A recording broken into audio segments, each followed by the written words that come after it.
Everyone, मेरा नाम है हर्षित। स्वागत है आपका मेरे चैनल हर्षित की पढ़ाई में। आज के इस वीडियो में मैं आपके साथ शेयर करने वाला हूँ last 4 days strategy for science class 10th CBSE. अगर आप क्लास 10th के स्टूडेंट हैं, ठीक है, तो आपको पता होगा कि 4 मार्च को आपका साइंस का एग्जाम है। ठीक है, अगर आपने अभी तक पढ़ाई की हुई है या फिर बिल्कुल भी साइंस के अंदर पढ़ाई नहीं करी है, कोई दिक्कत नहीं है। आज के इस वीडियो में मैं आपको सारी स्ट्रेटजीज बताने वाला हूँ कि कैसे इन 4 दिन का आपको यूटिलाइज करना है जिससे आप अच्छे खासे मार्क्स स्कोर कर पाएं। पहले से थोड़ा बहुत पढ़ाई, कोई दिक्कत नहीं, आप इजीली 100% मार्क्स स्कोर कर सकते हैं। क्या स्ट्रेटजी आपको रखनी है, किन चीज़ों का ध्यान रखना है, लास्ट में मैं आपको कुछ इंपॉर्टेंट टिप्स दूंगा, वो सुनना बहुत इंपॉर्टेंट है। सो वीडियो में बने रहना एंड तक। आगे बढ़ने से पहले छोटी सी रिक्वेस्ट है, अगर आपने वीडियो को लाइक नहीं किया तो लाइक कर दें, साथ ही चैनल को subscribe and bell icon press. आइए शुरू करते हैं। सो गाइस, साइंस में टोटल 3 पार्ट है हमारे क्लास 10 के अंदर, फिजिक्स, केमिस्ट्री, बायोलॉजी। ठीक है, अब देखो भाई साहब, फिजिक्स के अंदर आपको देखो, फिजिक्स हो चाहे केमिस्ट्री हो चाहे बायोलॉजी हो, तीनों के अंदर थ्योरी होती है। ठीक है, तो थ्योरी आपको कवर करनी है। अगर आपने ऑलरेडी एनसीईआरटी वगैरह पढ़ी हुई है देन बहुत अच्छी बात है। अगर नहीं पढ़ी अभी तक तो अब आपको नोट से पढ़ाई करनी है। ठीक है, नोट्स प्रिंट आउट निकलवा सकते हैं आप। ठीक है, अदरवाइज बना भी सकते हैं। मैं कहूँगा प्रिंट आउट निकलवाना, टाइम कम है। अगर ऑलरेडी आपके पास नोट्स है देन बहुत अच्छी बात है। जो पहले से कुछ थोड़ा बहुत पढ़ चुके हैं, आप बहुत पूरा सिलेबस कवर, उनको भी बताऊंगा उनको क्या करना है। मैं मान के चलता हूँ आपने कुछ नहीं पढ़ा अभी तक, तो इन 4 दिन में किस तरीके से आपको पढ़ाई करनी है। ठीक है, यहाँ पे थोड़ा बहुत पढ़ा है, सब कुछ बताऊंगा, बने रहो। देखो, फिजिक्स के अंदर थ्योरी तो आपने कर ली, लेकिन फिजिक्स के अंदर आते हैं हमारे न्यूमेरिकल्स। ठीक है, तो आपको न्यूमेरिकल्स की प्रैक्टिस करनी है प्लस प्रीवियस ईयर क्वेश्चन। ठीक है, और केमिस्ट्री में खासियत होती है रिएक्शंस। ठीक है, जैसे आपका कार्बन एंड इट्स कंपाउंड हो गया चैप्टर, तो इसमें भाई साहब रिएक्शंस वगैरह हैं काफ़ी, आपको पढ़नी पड़ती है, मेटल्स एंड नॉन मेटल्स में भी। Right, okay. और बायोलॉजी में तो होता ही है, क्या देख लेना। अब यहाँ पे स्ट्रेटजी सुनो बहुत ध्यान से। देखो, आपके पास टोटल 4 दिन है। ठीक है, और आपको फिजिक्स भी पढ़नी है, केमिस्ट्री भी पढ़नी है, बायोलॉजी भी पढ़नी है। आपको एक दिन में फिजिक्स कवर करना है, एक दिन में आपको केमिस्ट्री, और एक दिन में बायोलॉजी। आप कहोगे भैया एक दिन बच गया, उस दिन क्या करेंगे? उस दिन क्या करेंगे? उस दिन हम करेंगे रिवीजन। रिवीजन करना गाइस बहुत इंपॉर्टेंट है। अगर आप पूरा पढ़ के जाओगे लेकिन अगर आपने रिवीजन नहीं किया, भाई साहब बैंड बच जाएगी। तो लास्ट के एक दिन हम क्या करेंगे? रिवीजन। ठीक है, एक दिन रिवीजन को अलग से देंगे। कौन सी तारीख को? 4 तारीख को पेपर है ना, तो 3rd मार्च को हम सिर्फ रिवीजन करेंगे, और 2 मार्च तक हम पूरा सिलेबस निपटा देंगे। किस तरीके से? ध्यान से सुनो। ठीक है, तो वही मैंने लिखा है, 1 पार्ट कंप्लीट एवरी डे। ठीक है, हर दिन हम एक चीज़ कवर करेंगे, फिजिक्स या फिर केमिस्ट्री या बायोलॉजी। ठीक है, 3 दिन में आपका सिलेबस हो जाएगा। किस तरीके से? सबसे पहली चीज़ तो आपको 1 शॉट लेक्चर देखने हैं। ठीक है, इस समय डिटेल लेक्चर आपको नहीं देखना है, आपको 1 शॉट लेक्चर देखना है। लेट से आपको कार्बन एंड इट्स कंपाउंड पढ़ना है, तो आप यूट्यूब पर जाकर सर्च करेंगे carbon and its compound 1 shot, videos मिल जाएंगे। 1 से 2 घंटे में पूरा चैप्टर कवर। ठीक है, मैंने भी इस चैनल पर करा के रखा है 30 आई थिंक 1 घंटे के अंदर। राइट, तो देख लेना आप, 1 शॉट लेक्चर देखने, डिटेल लेक्चर नहीं देखने, क्योंकि समय नहीं है हमारे पास। सेकंड चीज़ नोट्स। तो भाई साहब, अगर नोट्स आपके पास ऑलरेडी हैं तो आप उनसे आप पढ़ेंगे, और अगर आपके पास नोट्स नहीं है देन मैं कहूँगा आप प्रिंट आउट नहीं करवा लें, क्योंकि समय बहुत कम है। अगर खुद से लिखने बैठोगे ना सारी चीज़, बहुत टाइम लग जाएगा मेरे भाई। ठीक है, तो नोट्स अपने हिसाब से आप देख लेना, आपको यूट्यूब पर ही नोट्स मिल जाएंगे। आप सर्च करना, आगे चैप्टर का नाम डालना, आपको नोट्स मिल जाएंगे। ठीक है, नोट्स तो हो गया भैया, पता होगा। मैं आपको एक स्पेशल टिप दे रहा हूँ, एक स्पेशल सीट बनाओ। स्पेशल सीट बनाना, देखो ये मैंने भी अप्लाई किया, मेरे बहुत सारे दोस्तों को मैंने उतने भी बहुत सारे बच्चों को मैंने बताया, और बहुत यूजफुल रहा है। क्या इसमें? एक पूरा वाइट पेपर लो आप। ठीक है, एक पूरा आपने वाइट पेपर लिया, इस पे आपको लिखना क्या है? जितने भी इंपॉर्टेंट फार्मूलाज हैं फिजिक्स वगैरह के, ठीक है, जितने भी रिएक्शंस वगैरह हैं, या कोई ऐसी चीज़ जो आपको याद करनी पड़ेगी। ठीक है, और वो इतनी आसानी से याद होती नहीं है, वो आपको सारे के सारे एक पेज पे लिख लेना है। और ये पेज है ना, जो होता है ना, कोई गर्लफ्रेंड होती है भाई साहब, चिपका के रखते हो भाई, 24 घंटे उसी को देखते रहते हो, बातचीत करते रहते हो, उसी तरीके से आपको इस सीट को अपने साथ रखना है, बार बार देखना है, बार बार पढ़ना है जब भी मौका मिले। भाई साहब, जब तक आपका एग्जाम नहीं होता ना साइंस का, इसको अपने साथ रखेंगे। एग्जाम देने जाएंगे ना, जब तक बस में बैठते हो ना, तब भी इसको अपने साथ रखेंगे और इसको देखते रहेंगे। भाई साहब, सारे के सारे फॉर्मूला, सारे के सारे रिएक्शंस, जो भी चीज़ें याद करनी पड़ती हैं, हो जाएंगी सारी की सारी याद। राइट, सो इसका आप यूज़ कर सकते हैं, बहुत इंपॉर्टेंट है भाई। मैंने तो इसी तरीके से यूज़ किया था भाई। मेरे पास भी 10th की बात नहीं, 12th की बात कर रहा हूँ मैं। 12th के अंदर मेरे पास समय बहुत कम था, रिएक्शंस वगैरह थे, फॉर्मुलास वगैरह आते, मेरे को याद करने थे, यही तरीका मैंने अपनाया था।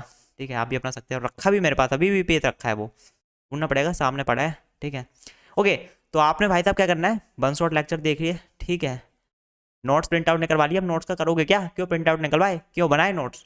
रिवीजन करने के लिए। तो आपको नोट्स से रिवीजन करना है भाई साहब, कम से कम 3 से 5 बार एक चैप्टर को रिवाइज कर लेना, वो चीज़ तुम्हारे दिमाग में बैठ जाएगी। मैं फिर एक चीज़ बोल रहा हूँ, सिलेबस पूरा कर लिया लेकिन अगर आपने रिवीजन नहीं किया, बैंड बच जाएगी। कम सिलेबस किया लेकिन रिवीजन बहुत अच्छे से कर लिया, अच्छे मार्क्स स्कोर कर जाओगे। क्योंकि भाई साहब जब तक रिवीजन नहीं करोगे आपको चैप्टर याद नहीं होगा, ठीक है, तो इस चीज़ का ध्यान रखें। जैसे रिवीजन हो जाता है प्रीवियस ईयर क्वेश्चंस कर लो। अभी प्रीवियस ईयर क्वेश्चंस कहाँ मिलेंगे भैया, प्रीवियस ईयर क्वेश्चन यूट्यूब पर मिल जाएंगे, आपको चैप्टर का नाम डालना है, आगे डाल दो P/Q या फिर प्रीवियस ईयर क्वेश्चंस, मिल जाएंगे आपको बहुत सारे वीडियोस, ठीक है। प्रीवियस ईयर क्वेश्चन करने, नोट कर लेना इनको, अपने नोटों को नोट कर लेना है प्रीवियस ईयर क्वेश्चन, ठीक है, क्योंकि इनका भी आपको रिवीजन करना है बाद में। और जैसे इतना काम हो जाए लास्ट में जाके सैम्पल पेपर कर लेना, सैम्पल पेपर से आपको पेपर का पैटर्न पता चल जाएगा, प्लस टाइम मैनेजमेंट, ठीक है।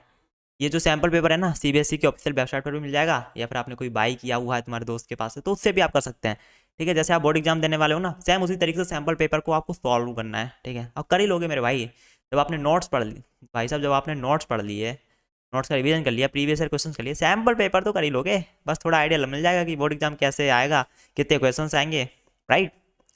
ओके, अब आगे कुछ इंपॉर्टेंट टिप्स मैं आपको बताने वाला हूँ, बहुत ध्यान से सुनना गाइस, ये सबसे इंपॉर्टेंट है, ठीक है। पॉजिटिव रहना है, नेगेटिव नहीं रहना है। तुमने अभी तक कुछ पढ़ाई नहीं किया, थोड़ी बहुत पढ़ाई करी है, या तुम्हारा टारगेट 100% का है लेकिन सिलेबस पूरा नहीं है, नेगेटिव मत होना। अगर नेगेटिव हो गए ना तो होगा ये, तुम स्ट्रेस में चले जाओगे, टेंशन, डिप्रेशन, राइट, फिर पढ़ाई में मन ही नहीं लग पाएगा। तुम अगर 80% मार्क्स स्कोर करने वाले होगे ना तो 50 ही कर पाओगे। फिर भाई साहब खुश रहो, हैप्पी रहो, हंसो, बोर्ड एग्जाम आगे, ठीक है, अब पूरी जी जान से पढ़ेंगे, राइट। तो खुश रहो, पॉजिटिव रहो और सेल्फ बिलीव, खुद को विश्वास रखो यार, यू कैन डू इट, मैं बोल रहा हूँ ना आप कर सकते हो, ठीक है, बस हिम्मत रखो, yes you can do it, definitely you can do it, right. Positive रहना है, खुद पे विश्वास रखना है, तेरे पास सिर्फ पढ़ाई पे फोकस करना है, जितने भी डिस्ट्रैक्शंस हैं लाइक इंस्टाग्राम रील्स, फ्रेंड्स वगैरह, भैया डिस्ट्रैक्शन से बच के रहना। अगर डिस्ट्रैक्शन में फंस गए इस समय तो भाई साहब डिस्ट्रैक्शन पे फोकस हो जाएगा, पढ़ाई नहीं कर पाओगे, राइट, ध्यान रखो इस चीज़। और सबसे इंपॉर्टेंट चीज़ है रिवीजन, ठीक है, बहुत इंपॉर्टेंट रिवीजन। और जो न्यूमेरिकल्स हैं उनको प्रैक्टिस करना। देखो थ्योरी होती है ना जो, वो तो आप देख देख के याद कर लोगे, समझ लोगे, बट बहुत सारे बच्चे मैंने देखे हैं न्यूमेरिकल्स होते हैं ना, वो भी बस देखते रहते हैं, ठीक है, सॉल्व नहीं करते। देखो न्यूमेरिकल में ना आपको कैलकुलेशन वगैरह भी करनी पड़ती है, राइट। सो जितने भी न्यूमेरिकल्स आते हैं आपको, ठीक है, जितने भी आप पढ़ोगे उनका एक बार प्रैक्टिस जरूर कर लेना, एक बार देख के एक बार बिना देख के, क्योंकि वरना होगा ये, तुम देख के जाओगे न्यूमेरिकल, ठीक है, वहाँ जाओगे वहाँ कैलकुलेशन तुमसे नहीं हो रही होगी, है वहाँ पे एक तरीका भूल चुके होगे। तो न्यूमेरिकल को प्रैक्टिस जरूर कर लेना, और जितनी भी थ्योरी वगैरह है फॉर्मुला उसका रिवीजन करना, रिवीजन बहुत इंपॉर्टेंट है। भले ही तुम पूरा सिलेबस मत करना, लेकिन जितना भी करना उसका रिवीजन जरूर करना। अगर रिवीजन नहीं करोगे ना तो तुम सही आंसर क्या लिख के आओगे। तुम जिंदगी में पहली बार कोई चैप्टर पढ़ रहे हो और पढ़ के छोड़ दिए, रिवीजन नहीं किए, तो वो याद कहाँ से होगा। अब जो बच्चे ऑलरेडी पहले पढ़ चुके हैं, सारी चीज़ पूरी साल पढ़े अच्छे से, उनकी बात मैं कर ही नहीं रहा हूँ, ठीक है, वो तो ऑलरेडी रिवीजन कर चुके होंगे। अब देखो जो लोग ऑलरेडी इतना सिलेबस वगैरह पूरा कर चुके हैं ना, उनको मैं बस इतना टिप दूंगा, आपका सब कुछ कंप्लीट है, बहुत सारे बच्चे होंगे ऐसे, ठीक है, बहुत कम ही होते हैं, ज़्यादातर वैसे ही होते हैं, कम पढ़ा है, बिल्कुल नहीं पढ़ा आपको रिवीजन करना है। अगर आपका सब कुछ डन है, सैम्पल पेपर, PYQ सब कुछ डन है already, revision revision revision revision, और लास्ट का आपके पास 1 से 2 दिन बचते हैं, उस समय आपको कोई भी नया टॉपिक नहीं पढ़ना है, जो आप ऑलरेडी पढ़ चुके उसी का रिवीजन करना है। ये मत सोचना कि और मैं 100 नए क्वेश्चन कर लूँ तो अच्छा होगा, नहीं, उन 100 के चक्कर में तुम पुराने जितने पढ़े होगे वो भी भूल जाओगे।